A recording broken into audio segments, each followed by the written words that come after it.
All right. All right. Good evening. Good evening. Good evening. Welcome to another session of lessons, right? Another session where we learn lessons from the richest man in Babylon. And so I hope that so far, for the past few lessons that we've learned, if we have not started implementing the lessons, I hope that this will be the day that we actually start implementing those lessons, right? And so thank you so much for coming again. I'm happy to see you. Let's learn, let's share ideas, let's and this as we record this and we put it on a public forum, so at least anyone that this can benefit, the person can also learn from. Let's share ideas, and then all together we can always come back and learn from it. Whenever you forget something, YouTube is always going to be open, right? Unlimited scaling, so you can upload as many videos as possible. You can always come back and check it out. So this is going to be a record for us, and so we can always access it in the future. Now, the richest man in Babylon, as we've been discussing, it's a classic, right? If personally, if there are three books that I would that would be my go-to books, of course the first one is always the Bible. The second one is Think and Grow Rich. And the third one is The Richest Man in Babylon. All right. So this book holds a very great spot in life for everyone, and it is very, very important that we learn these principles that were implemented a long time ago, way back when Babylon was was the ruling empire of the world, when Babylon was actually the richest nation, the richest city that ever existed. And so we know from Bible times, when at the time of Nebuchadnezzar, right, if they can make a whole statue of gold only, that should tell you how massive the wealth of the city was. And so Babylon didn't start like that, right? Along the line, if we've learned from the books, we've learned from this book that along the line, someone, the king of Babylon, desired that the city becomes the richest city on earth. And so the first lesson that we all learn from that is, if you want anything, if you want an outcome, you have to desire it. So as the king desired the wealth of the city, they found the richest man in the city, and he actually volunteered to teach teachers the secrets of building wealth, right? What we are learning now as a cure to a lean purse. And then as these teachers learn the cures to a lean purse, they apply to themselves first, and then they actually go out there and teach other people. And according to history, within a matter of 10 years, the city actually, the Babylon actually tripled the number of wealthy people they have in there, and the number kept staggering. It kept increasing, because lessons are lessons. Once you learn them, you use them, they work with mathematical certainty. All right. So I hope that is what is happening here as well. Now let's go into the book and continue from there. So far we are on chapter. Well, we are on what? We are on the fourth cure, right? On the fourth cure. So the fourth cure, this is the second cure, third cure. Guard your treasures from loss. So that is the next one that we are on. And so we will read, and then we will share this insightful lessons. But before we actually read, let's do a little revision. All right. So chapter 1, what was chapter 1 talking about? It's basically talking about, what was the chapter 1 of the book talking about? Anyone? Keeping 10% of whatever. 10%. Oh, no, we are talking about chapter 1. Oh. What you're talking about is the first cure, but we are talking about chapter 1. Chapter 1 is the starting of the book, where two friends were just evaluating their life and finding out how they got to where they are and why they are not wealthy. And so they now decided to actually take the steps to become wealthy. And so we look at that. And then in chapter 2, that's when they actually met the richest man in Babylon. So the first chapter 1 is it's called The Man That Desired Gold. All right. And then chapter 2 is Meet the Richest Man in Babylon. And then chapter 3, that's when we actually started talking about what the cures. All right. So chapter 1, we learn chapter 1 about two friends who desired gold. Chapter 2, they went to see the man who has the gold, who has the most gold in Babylon. And chapter 3, this man is now teaching teachers on how to fatten their purse, how to earn, or how to become wealthy. All right. And so we've learned the 3 lessons so far. We have the 7 cures to a lean purse. We've learned the first 3. Today we go to the 4th cure. What was the first one? We just mentioned it. What was the first lesson? The first cure to a lean purse. What was the first cure? Start thy purse to fatten. Start thy purse to fatten. What do you do to fatten their purse? What is the action in there? What action? Saving 10. Absolutely. For every 10 items, or every 10% of things that, or every 10 pieces of gold that comes to you, take to use but 9. All right. So if you earn 100,000, right, don't spend all the $100,000 for the year. Out of 100,000, save 10,000. Right? If you make $1,000 a month or $1,000 a week, save $100. Save 10% of every income that comes to you. So it doesn't matter how many different sources of income you have. If you have 5 sources of income, make sure you save 10% of all the income that is coming to you. All right. If you have just one source of income, save 10% of that income that comes to you. And that is the biggest lesson, because the moment, maybe when you start, if you are making $1,000 a week, if you save $100 for the week, the $100 may not seem like a lot, but as you continue, you realize that the $100 it keeps adding up, and it keep adding up, and now it becomes good money. And now lesson 2. What was lesson 2? What was the second cure? Control your expenditure. Control your expenditure. Most people say that, most people who about like last year, after talking to over 600 people, one underlying theme from people that don't save, they always tell you that I don't make enough. All right. So people associate not being able to save to not being able to make enough money, but that is not true, right? Most people convince themselves to think that because I don't make enough, I won't be able to save, and that is very, very, very, very bad. But it doesn't matter how much you make. If you save 10% and you manage the 90 well, you'll be able to live life normally as if nothing changed. All right, that's what the second one is basically talking about. Basically talking about budgeting. All right, so basically talking about budgeting. So it's very, very, very important that we understand that second part. All right. Now the third one, what was the third cure? What was the third? Take the gold multiple.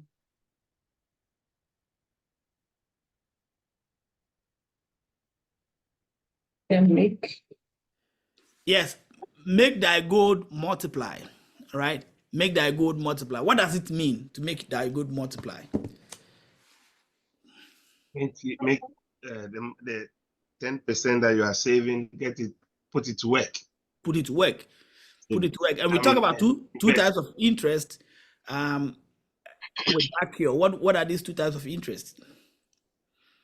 Simple interest and compound interest. Simple interest and compound interest. But the type of interest that we are in the third cure, we are looking at sustaining or building or keeping is what is compound interest. And what does compound interest mean again? What does compound interest mean? What is compound interest?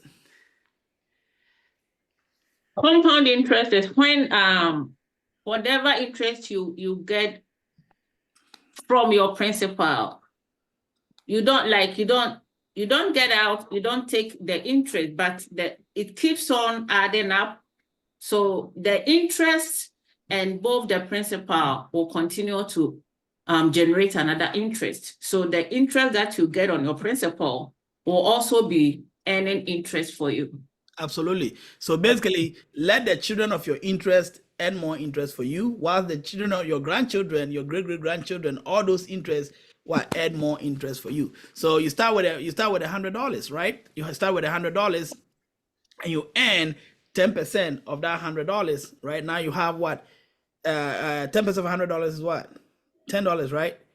10, yes. $10. Now, so now you now have $110. Now the $110 becomes your new principal, all right? And then that money is invested for you.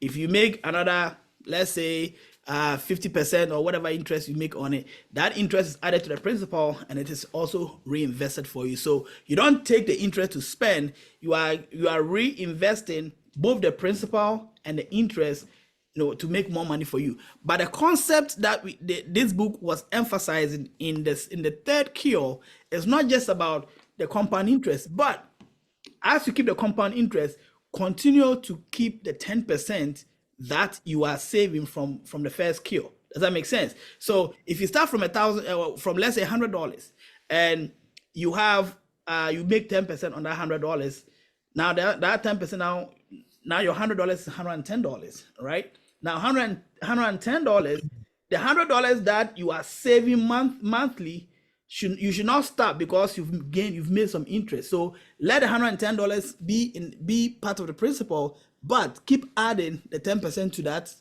investment every single month. So be consistent with your savings, whilst the interest, the compound interest you are earning, will also add up to the principal that you have down. So this is a very big concept. It's not enough to just put money there and let the money just have kids and let the kids also have kids and the kids have kids. That is good, but it's best if you have your money, have kids, their money, their children also have children, their children also have children, but you also consistently save into that account. So you realize that if in 1 month you are saving $100, right? In 1 month you are saving $100, by 12 months, just by how much you are saving, you would have been able to save about 1,200, right? Just by how much you are saving, by your saving habit. If every month you are gaining 10% on the money that you are saving, by the time you actually get to the 12 months, even though you save 1,200, by the end of the 12 months, you would have actually made over $2,000. That is the principle over here. So let your money earn more interest for you, compound interest for you, but continue to save. Be consistent with your savings as well. All right. Now that brings us to the fourth cure. So first cure, save start diapers to fattening by saving 10%. Second cure is what we talk about, budgeting, right? Basically, get to know, spend wisely. All right. And then third cure, we talk about let your investment multiply. And the fourth cure, as we are on today, we are going to talk about guide thy treasures from loss. Why is it important to guide your treasure, the investment that you have? Why is it important to guide it from loss? Why is it important to guide it from loss? Let me start this way. Why do we all save money? Why do you invest? For a rainy day. For a rainy day. All right. So let's say this time it's shining and the sun is shining. So you are saving. So someday it's going to rain, right? Someday it's going to rain. And I love this song. I think there's a country song that says that when it rains, it pours. I don't know if you've heard that song before. When it rains, it pours. So I don't know if you want to save just to have a rainy day or you want to save to have a pouring day. I don't know about you, but I'd rather save to have a pouring day than to save to have a raining day. All right. So the most important thing is we save so we can use the money in the future for whatever our purpose is. Do you know that the primary reason why almost everybody saves is just for future income? The primary reason everyone saves any money anywhere is for future income. So if your purpose, the primary reason is to save money for future income, and that treasure, that money is not guarded from loss, you are losing some of that money. What money will be available for you to use in the future? In that day, if you are saving for a rainy day and you are losing some money, you don't have a rainy day, what day will you have? you have some drizzling day or some sprinkling day. So water sprinkling day. That is what you get. But let's go into this and let's see what we can learn from this. I don't know. Andrew, can you read? Will you read? Cyrus, will you read? Who is going to read for us today? I'll read. If Cyrus wants to read, that's fine. I read last week, but I can read. Okay. Maybe Cyrus is marking time. You want him to read? Okay, all right. All right. The fourth cure: guard thy treasures from loss. Misfortune loves a shining mark. Gold in a man's purse must be guarded with firmness, else it be lost. Thus, it is wise that we must first secure small amounts and learn to protect them before the gods entrust us with larger. So spoke Akkad upon the fourth day to his class. So let's just see the wisdom in this first paragraph, right? The gods will only entrust you with the bigger amounts if you're able to firmly hold on to or firmly secure the letter that is giving you. What does it mean?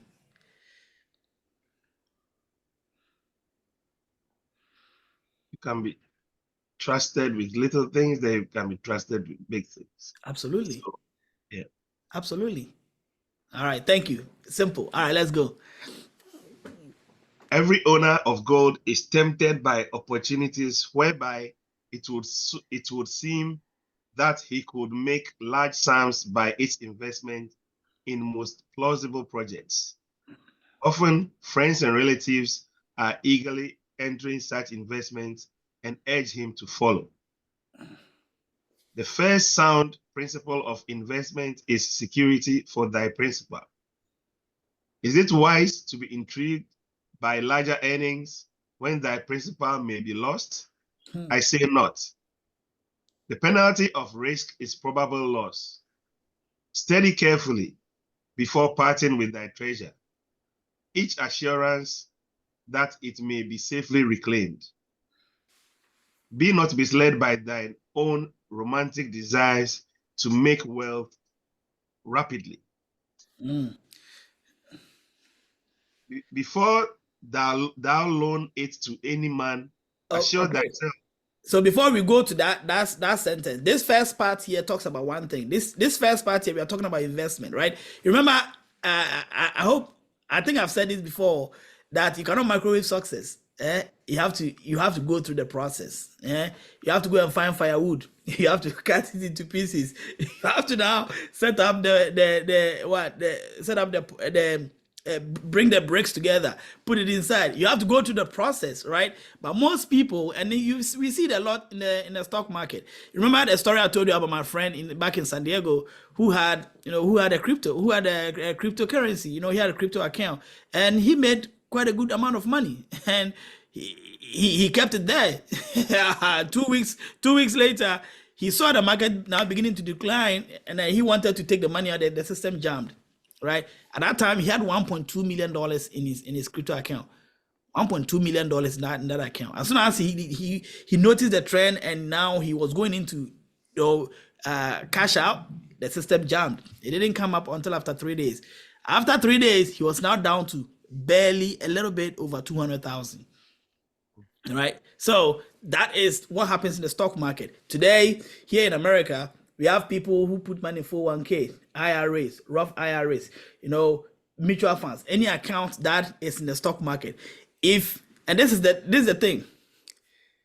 It is wise to be intrigued by larger earnings when the principal may be lost. Is it wise to be intrigued by larger earnings? They will tell you, hey, don't worry, if you put the money here, you can make 40%, you can make 50%, you can make 70%, whatever it is.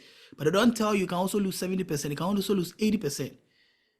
So the simple thing is, should you be intrigued about should you be intrigued when they tell you, hey, you can gain 40% or 50%, when you can also lose that same amount, when you can also lose that money? At worst case scenario, your principal should be protected.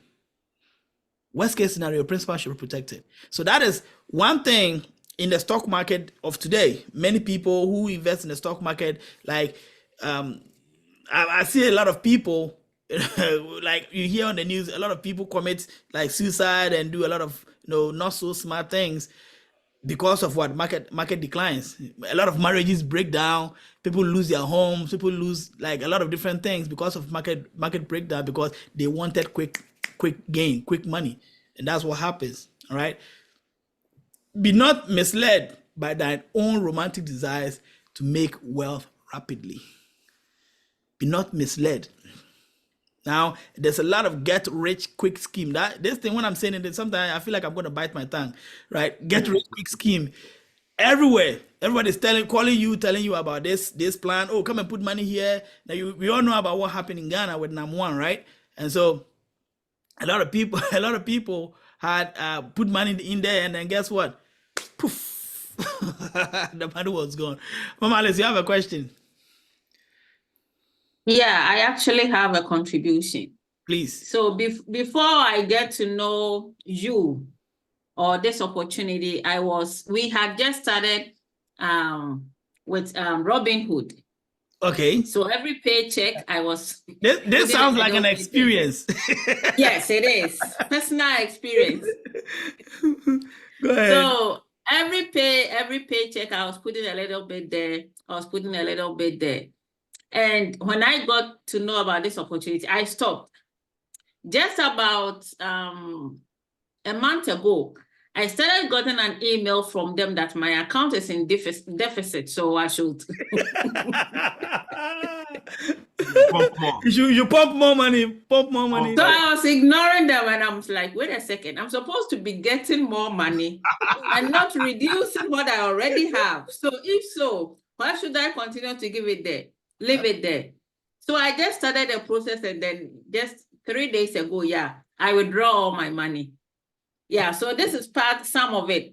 Yeah. In our language, they say something like, "Why you be amawasia?" Yeah. If I want the money to grow and it is not growing, why should I come and add more? Absolutely. To still continue to lose? No. Absolutely. Yeah, so it's a personal experience that I wanted to share. Absolutely. Thank you for sharing. So the stock market or get rich quickly, increase your wealth quickly schemes and things like that is the first way that you need to guard against losing your treasures. Now let's go to the second ones and see what the next one is. Before thou loan it to any man, assure thyself of his ability to repay and his reputation for doing so, that thou mayest not unwittingly be making him a present of thy hard-earned treasure. Before thou entrust it as an investment in any field, acquaint thyself with the dangers which may beset it. My own first investment. So these are two different things here, right? So this one here, we are talking about loan. Oh, your sister will come to you. Oh, sister, can you lend me like a $2,000? No, next month, as soon as they pay me, I'll pay that money, right? How often do we get that money back? Right? And if you don't take care, you become the most horrible person in the family because so your sister borrowed money from you, and you are now asking for the money back. And I don't know if you watch Judge Judy, right? If you watch Judge Judy, right? My mom used to watch it like all the time. Like I think Doreen Case used to watch it as well. And you see it all the time where someone is bringing the mother to court because the mother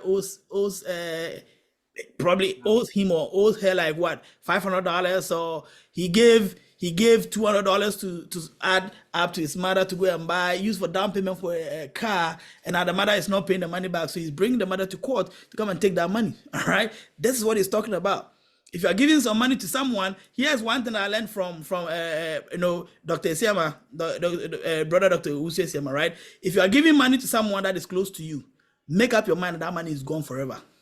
If they bring it back, good, but make up your mind that money is gone forever, because if you don't take care, you will become the bad person in the end by asking for that money back, right? So if you are loaning money to anyone, be sure of their ability to pay back, or at least be sure of their reputation for doing so. Now, reputation is what in America we call credit. Mm. That's what that credit is. So before I came to, most of us here, before we came to this country, we didn't know about credit. Ghana, we don't have credit here. We don't have credit there. But when we came here, we all started learning about credit. I was here for 3 years, didn't have a credit card, or I just didn't want to get into debt. Then I was looking to buy a house, and they were telling me, "Oh wow, you don't have any credit." So what do you mean I don't have credit? I don't owe anyone. Like, I don't owe anyone. So what do you mean I don't have credit? I have a consistent income. That I have proof. I have my taxes to show from previous years that I have consistent income. You say, yeah, I know you can prove that you have income, but you don't have any credit. What do you mean you don't have credit? Then you say, well, talk to your call back your bank and then talk to them. And I call Chase and they say, yeah, you need to start building credit. How? You need to get a credit card. You need to get a credit card. So I got my first credit card, and then those those ones actually come in as a secured card. Is it a card that you have to use your own money to get that credit? I paid $200 to get a credit limit of $200. And then 6 months, or I think 6 months later, that amount increased to I think $500, and then it went to $1,000, and now $2,000, and then now up from there. So apparently, they judge your reputation, or you become reputable if you borrow and you're able to pay. So we'll give you money. We'll give you money on a card. Just go to the shop. Just go and swipe. You don't have money? Don't worry. Just go to the store. Just pick a jacket. You see the glasses you're looking for that you haven't been able to buy because you don't have the money, or you see you see the wig that you want to get that is too expensive. Don't worry. Just put it on the card. Just put it on the card. And then if you're able to pay every month without defaulting, then we know that you are reputable. This is the country that we live in. All right. So that is the first one. And then the second one here, before thou entrust it as an investment in any field, acquaint thyself with the dangers which may beset it.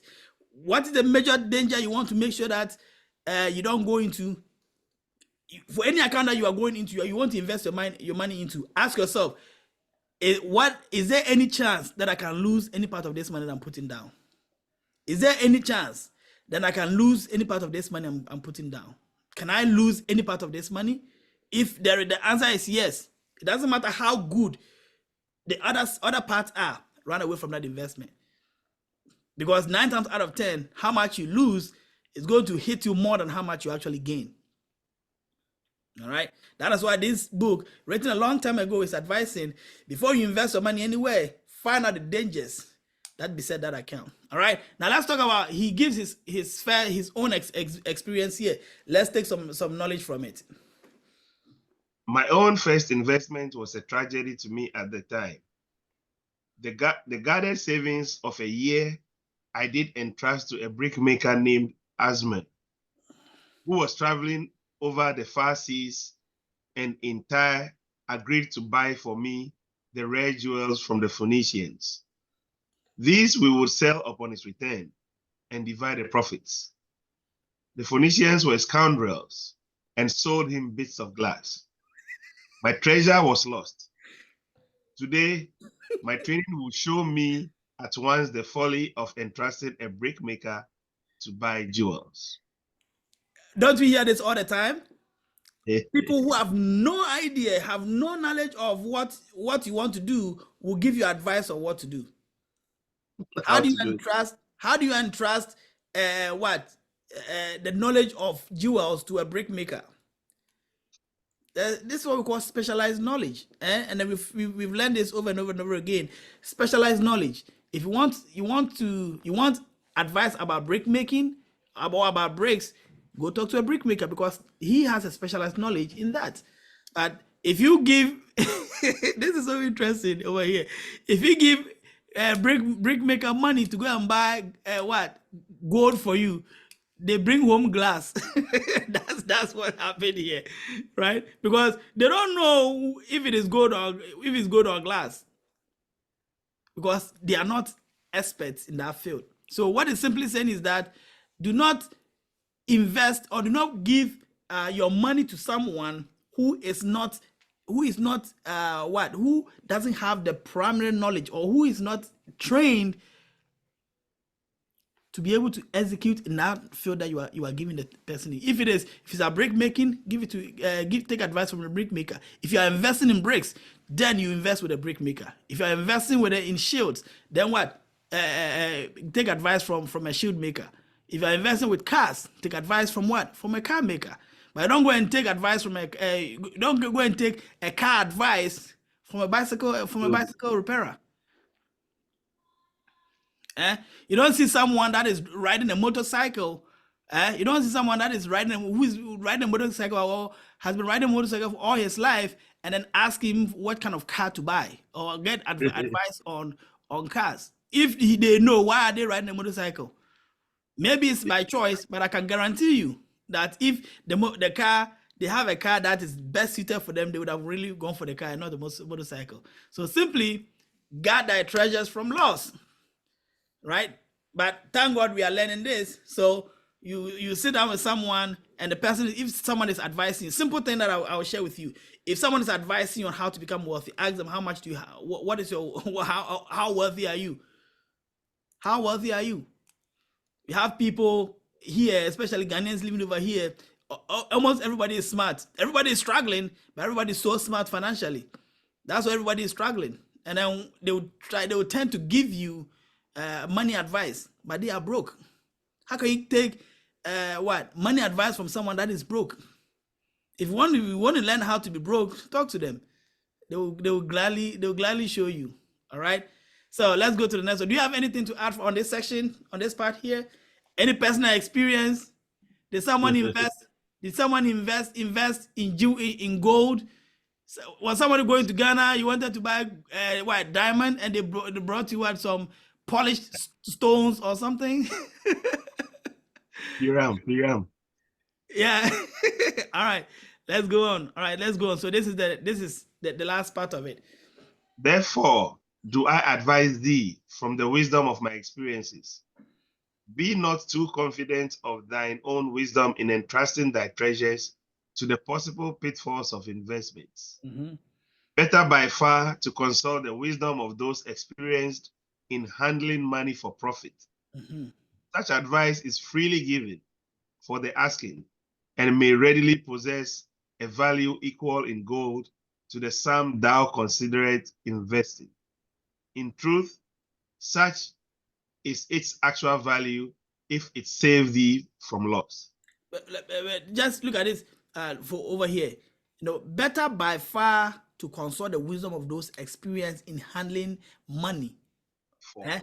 Not just good about handling money, but handling money for what? For profit.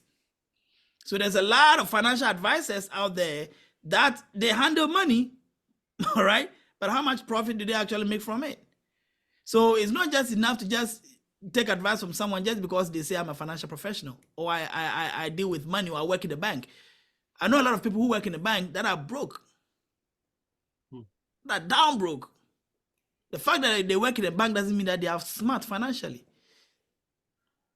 Right? So you consult with the wisdom of people who are experienced in handling money for profit, because at the end of the day, what you want is to multiply your treasures. All right? Now let's finish the last paragraph. This then is the fourth cure for a lean purse, and of great importance if it prevents thy purse from being emptied once it has become well filled. Guard thy treasure from loss by investing only where thy principal is safe, where it may be reclaimed if desirable, and where thou wilt not fail to collect a fair rental. Consult with wise men. Secure the advice of those experienced in profitable handling of gold. Let thy wisdom protect thy treasure from unsafe investments. Absolutely. Isn't this beautiful? And this was a long time ago. This is wisdom from ages. A long time ago. All right.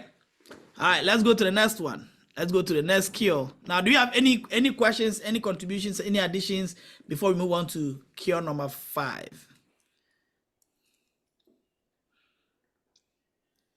All right, let's go.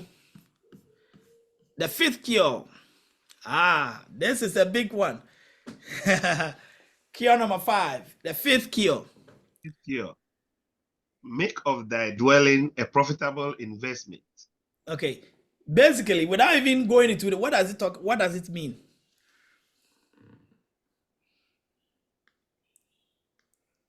Without even reading and going into it, what does it mean? We know what our dwelling is, right? Where we live, where you call home. Make of thy dwelling a profitable investment.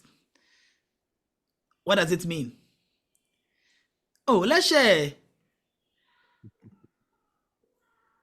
Say something, say something, say something. Oh, Rent your house. Make of that dwelling a profitable investment. Okay, rent. It doesn't mean to rent your home. I don't think so, but let's see. thank you.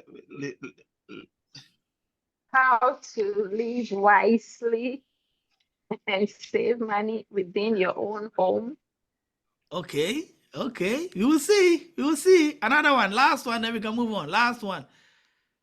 What does it mean if you want to make your dwelling a profitable investment?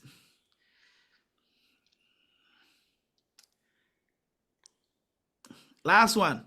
Any last thing before we go? Last one. Someone add something. Add something to it and let's go on. You should make some money or get some profits from your dwelling. Okay, let's see if all what we said is correct. Let's see. All right. One or two. Some people have fallen off. All right. Let's see. All right. Go ahead. If a man setteth aside 9 parts of his earnings upon which to live and enjoy life, and if any part of these 9 parts he can turn into a profitable investment without detriment to his well-being, then so much faster will his treasures grow. Mm-hmm. So spake Akkad to his class at their fifth lesson. Mm-hmm. All too many of our men of Babylon do raise families in unseemly quarters. They do pay to exacting landlords liberal rentals for rooms where their wives have not a spot to raise the blooms that gladden a woman's heart, and their children have no place to play their games except in unclean alleys. Yeah. Let's talk about apartment living. Apartment living. All right. Let's go on.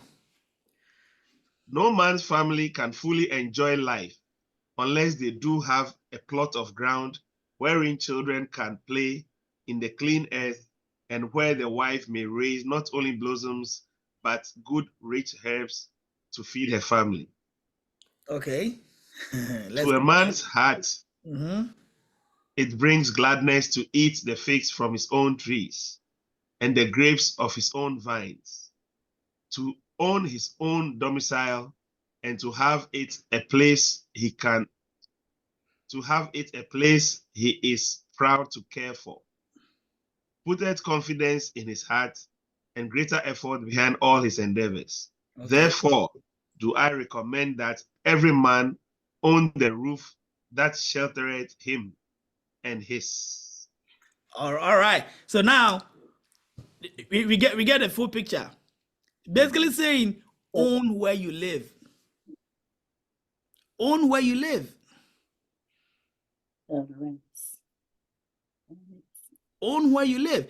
Yeah, you can buy a home. You call it, oh, it's my house, but you are making payments on it. But the good news is, as you're making payment on, it's your home. So the confidence level, I don't know if you've lived in an apartment before and you now live in your home, just the way you sleep is different. Just how you feel in your own home is different.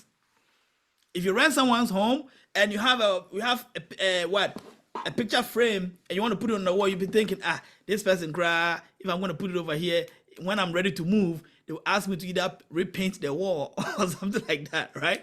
But if it's your own home, you just take it and you stick it on the wall because this is your home. And the beautiful thing is you own that place. Probably you own a little piece of land around. You can put up a garden, grow some tomatoes, grow some peppers, some okra, all right?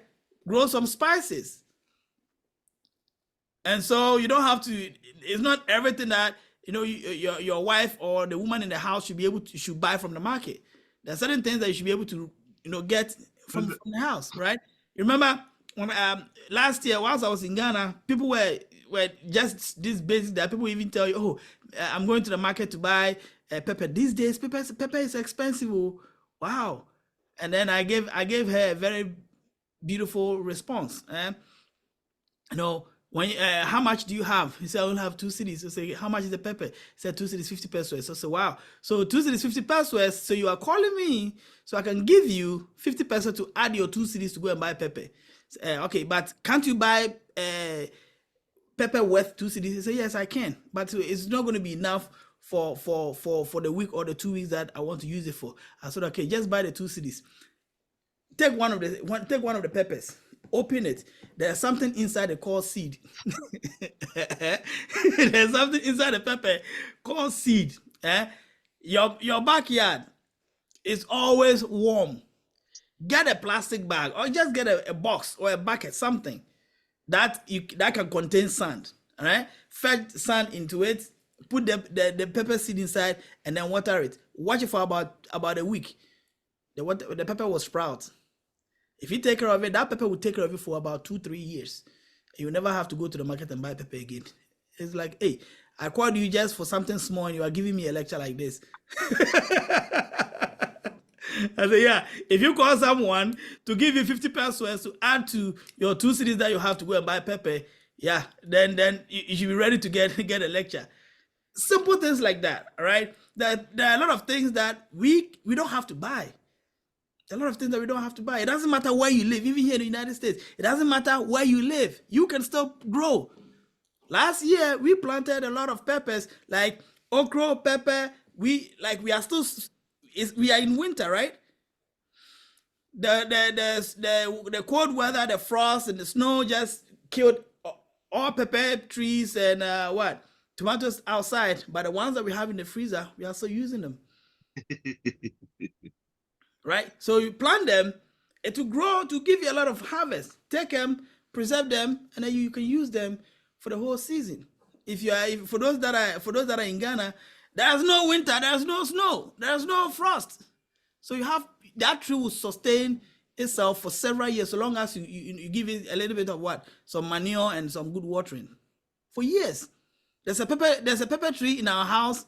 That tree has been there for almost like 6 years, and it's still there. Pepper. If you take care of it, it take care of you. If you own where you live, plant around it. Plant stuff. We had an apple tree in the back here, right? That apple tree we even had it in a pot, and we harvested some of the apples last year, and we took the apples that we bought in the store. And we just divided, we just cut the one that we also have harvested here, and we had to slice it, and then we just had to taste it. So we wouldn't tell them which one is which. And then I realized that even for the little ones, the little kids, right? Even them, you give them this one, they take it, they bite once, and they're eating. The next one you give them, they take the second one. The next time they're coming to you, they will not come for the first one, they'll go for the second one. That even the little kids even know the quality, the taste. They can even taste better. the apples that you planted behind your house taste better than the one that you bought from the market. Right? That is all it takes. All these chemicals and all these things that you add into the food that we buy from the stores, we can avoid some of these things by just owning where we live and then putting trees behind our house. What God did that is so beautiful is that it doesn't matter how bad your weather is. There's a fruit tree that will do well wherever you live. Doesn't matter how bad your weather is. There's a fruit tree that does well wherever you live. So there's no excuse, but you have to own it. You can't live in an apartment, the 3rd floor in an apartment complex, and go plant a peach tree in the backyard. It's not gonna work like that. All right. So what this one is saying is, make your dwelling a profitable investment is own where you live. And as the pepper that you are planting, guess what? You are not, it will save you some money you have to spend on pepper, right? The fruit trees you are planting will save you some money you spend on buying fruit from the market. So these things is what we are talking about. And the beautiful part of it is the home that you are living in, as you are paying gradually, you actually get to a point where you pay it off completely and you own it free and fair. The money, the equity you build in it is your money to keep. So own where you live, because one, it brings you a lot of strength, a lot of peace of mind. All right. Now let's go on. Nor is it beyond the ability of any well-intentioned man to own his home. Had not our great king so widely extended the walls of Babylon that within them much land is now unused and may be purchased at sums most reasonable? Mm-hmm. Also, I say to you, my students, that the moneylenders gladly consider the desires of men who seek homes and land for their families. Mm-hmm. Readily may thou borrow to pay the brickmaker and the builder for such commendable purposes. Mm-hmm. If thou can show a reasonable portion of the necessary sum which thou thyself had provided for the purpose. See, way back there was mortgage. Mortgage. That was mortgage. You don't have money to go and buy land. Someone will give you money to buy the land, and then you pay little by little. You don't have money to build. A bank will give you money to build, and you pay little by little. The beautiful thing is, as you are paying little by little, you are gradually reducing the principal that you owe the people. They will charge you an interest, yes, but as you continue to pay, you pay down the principal you owe, and eventually that house becomes yours free and clear. But the peace of mind you have in living in your own home, I promise you, you will never find in living in an apartment. If you rent someone's home, you never have that peace of mind. When you are going to play music, you don't say, hey, is my neighbor going to complain? Or you want to watch some movie that has some heavy sounds and stuff like that. You have some good sound system. You can't even enjoy it because your neighbor on the upstairs, your neighbor does and say, hey, I'm trying to sleep. So, lower your music. And the most important is, if you have children, where will your children play? There's no space around. You live in an apartment that only has like what? A 4x8 or 4 by something balcony. Where would the children play? Right? Now let's continue. Let's finish this part. Oh. Come down a little. Oh, okay, we are here. No, down. Okay, here. Then when the house be built, thou canst pay the money lender with the same regularity as thou didst pay the landlord. What is it talking about? Instead of renting and paying rent, have the mortgage and pay the person that built the home with the same money. Because each payment will reduce thy indebtedness to the money lender. A few years will satisfy his loan. That's it. In America, popular is 30 years. Yes. If you do well, you can do 15 years. But if you plan accordingly, you can actually pay off your home in 5 years. And you own it free and clear. All right, let's go on. Then will thy heart be glad because thou wilt own in thy own right a valuable property, and thy only cost will be the king's taxes. Also will thy good wife go more often to the river to wash thy robes, that each time returning she may bring a goat skin of water to pour upon the growing things. Now because you own your home, you have some land around it, you can plant some tomatoes and onions, some peppers and stuff around, right? So now your wife or your children can now water those plants. Thus come many blessings to the man who owneth his own house, and greatly will it reduce his cost of living, making available more of his earnings from pleasures and the gratification of his desires. This, then, is the fifth cure for a lean purse. Own thy own home. All right, that's simple. Own thy own home, because it doesn't matter who you are. You will live somewhere. You will rent. You will pay your landlord. you get a mortgage, you pay the mortgage company. But the beautiful thing about owning a mortgage is, as you are paying, you are reducing the amount of indebtedness you owe the lender. And gradually you pay it off, you own the house free and clear, and it is yours to keep. And the only thing that you pay here, like he mentioned here, he talks about the king's taxes, it's the same thing. You pay taxes, land tax everywhere you live, right? The same thing. So would you rather pay a land tax of, let's say, $100 a year, or you'd rather pay $2,000 to your landlord every month? Who uses to pay his mortgage? Who use it to pay his mortgage? Beautiful, beautiful.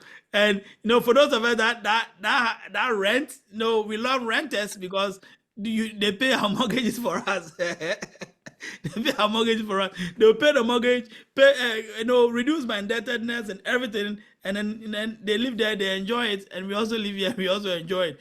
Because truth be told, there are some people that would never want to buy.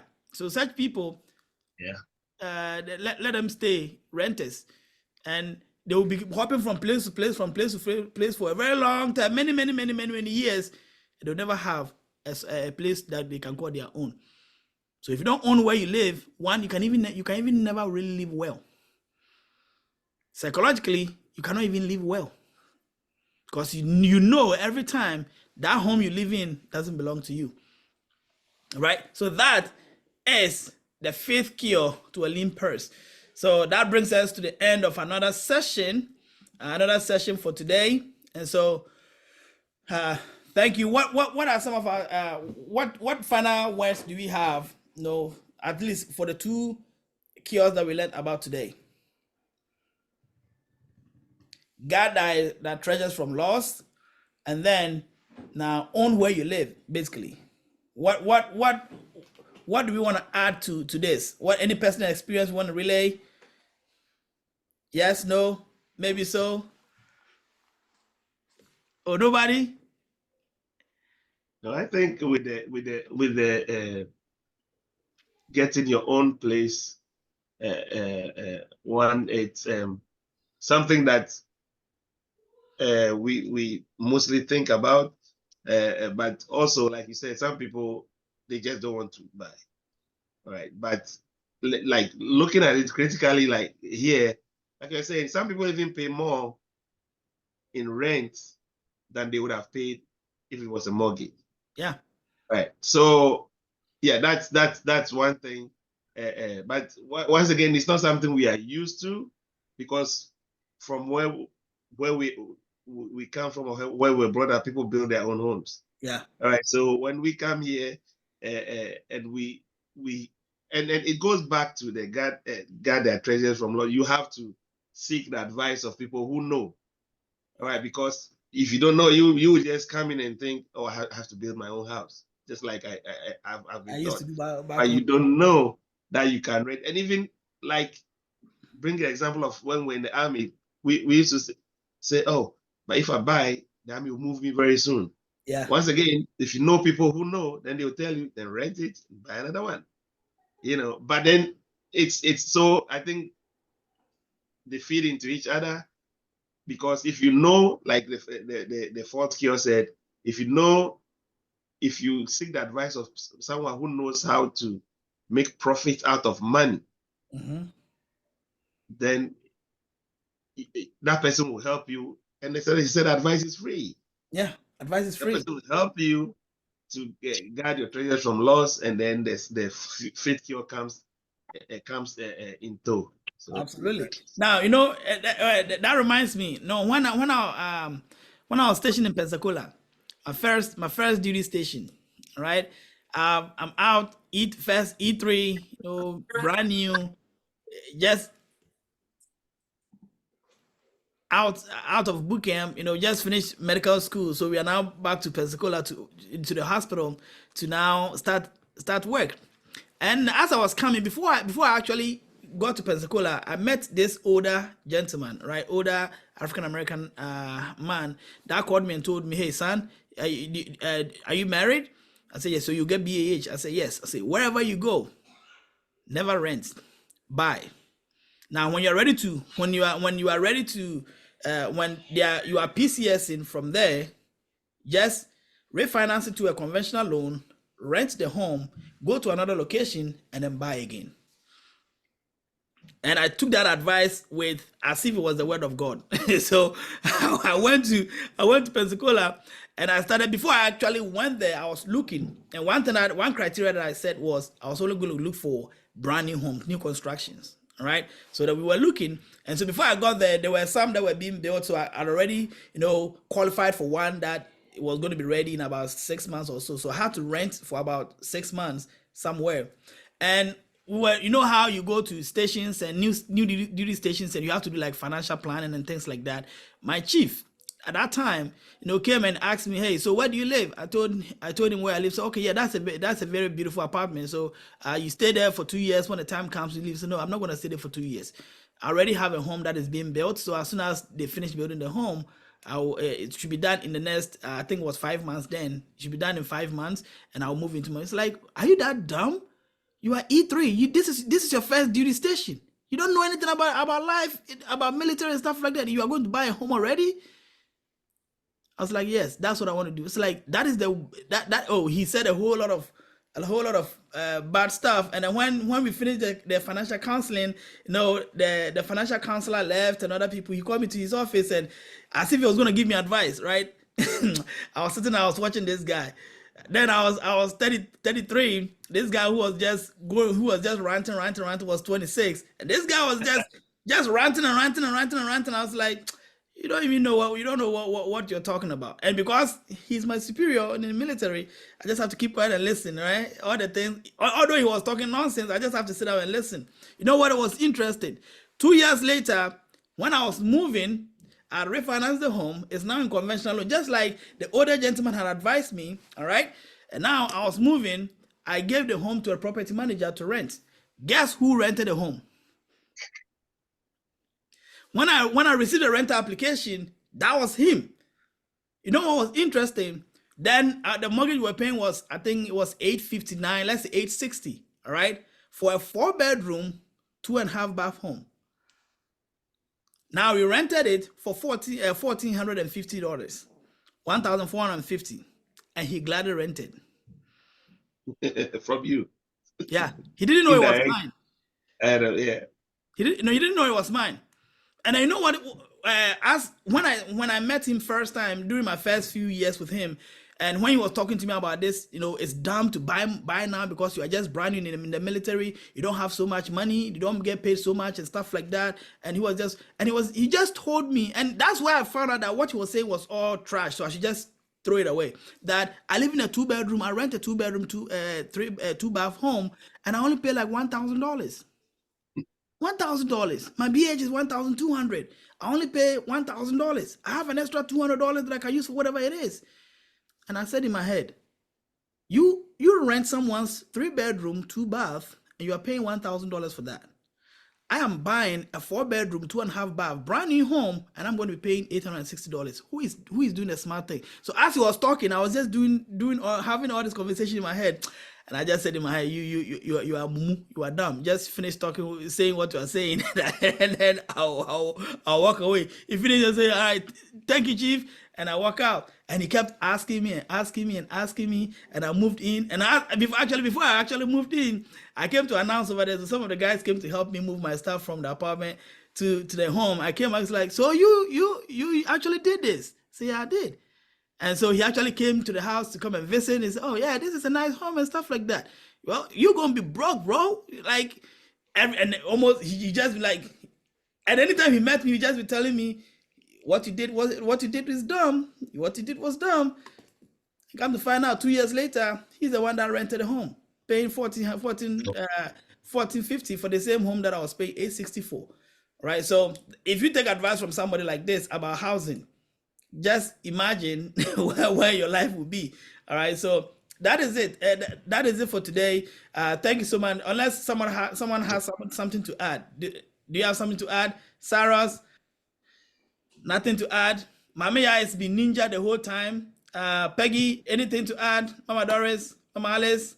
If not, all right. Thank you so much for coming. We'll meet again, God willing, next Friday, and we'll tackle. Now we've done how many kiosks? We've done 5, right? We've done 5, so we have 2 more to go over. And then there are a lot of other interesting stories and lessons and things that we can learn from it. Remember, knowledge is not in one person's head. There was nobody who was born with all the knowledge in the world. For you to become smart, you have to learn from people. First, learn from. It's best to learn from your mistakes, right? But it's better. It's good to learn from your mistakes, but it's better to learn from other people's mistakes. People that have been where you are going. If someone is coming back from somewhere that you are going, you learn from that person's mistakes. I promise you'll be able to amend or avoid a lot of the mistakes that they made along the way. And that is what reading this book is doing, right? So first, save 10% of every money that comes into your hand. All right, budget wisely, and live on 90% as if you are living on 100%. All right, then that 10% that you are saving, make sure you are investing that 10% somewhere that is multiplying for you. It has to multiply. If it's not multiplying, you are killing yourself. All right, and then number 4, make sure that money that you've invested, you got it from loss. It will never lose. You never lose the principal, but you only have the potential to gain. Next week when we come, I'll just use the slide that we have about how money grows, and I'll explain a little bit about what guarding your investment in that sense. And then the last keyword that we just learned here is that you own where you live, because 1, you have peace of mind.